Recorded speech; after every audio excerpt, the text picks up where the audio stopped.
Hi guys, this is Aniko, and today I have for you what will likely be the final pre-release news recap for Star Wars The Old Republic Eternal Throne.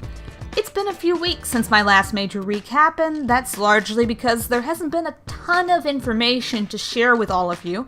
BioWare's last few streams involved mostly showing footage from the upcoming expansion and a review of the story thus far, which, while interesting, didn't have many new details to pass on to you. BioWare held its last pre-release livestream this afternoon, and I've taken some time this evening to pull together one more video with the latest news about what we know going into the new expansion. I'm not going to cover anything that I've mentioned in my previous expansion preview videos, so if you missed one and have a specific question about the Eternal Throne expansion that's coming next week, they're all fairly short and painless, so I recommend you give them a listen. Let me start off by pointing out that Polygon has posted a video with the first chapter of Eternal Throne. I'm not going to watch it because I want to experience the chapter for myself next Tuesday, but if you're just dying to know what happens next or are on the fence about the expansion, it's there for your consumption. And you can find a link to Polygon's video in the description of this video if you want to watch it.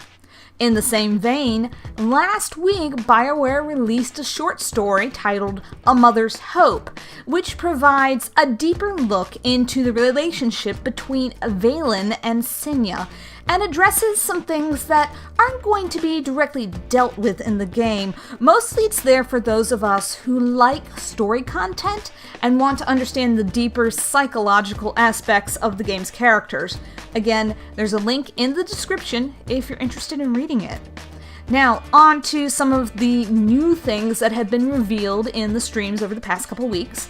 Firstly, there are 2 new planets in the expansion.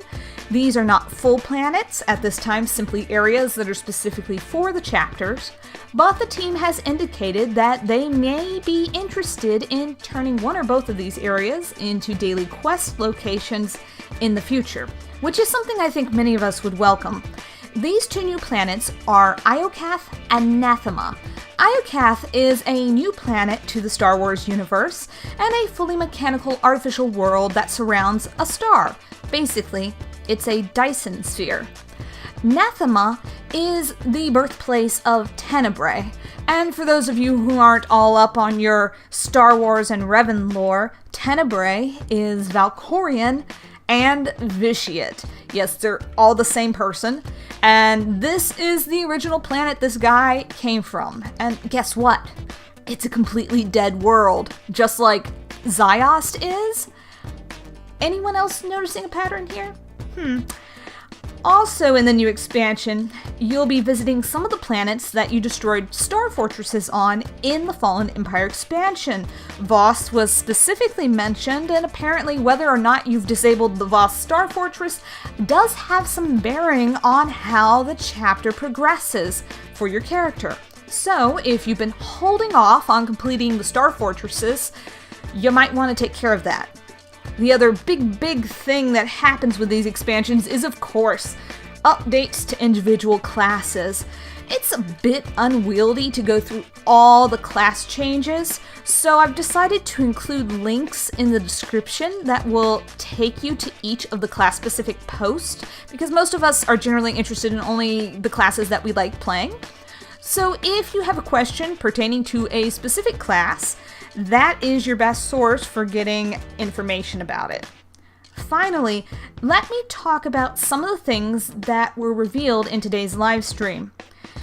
From November 29th until January 18th, character server transfers will be discounted.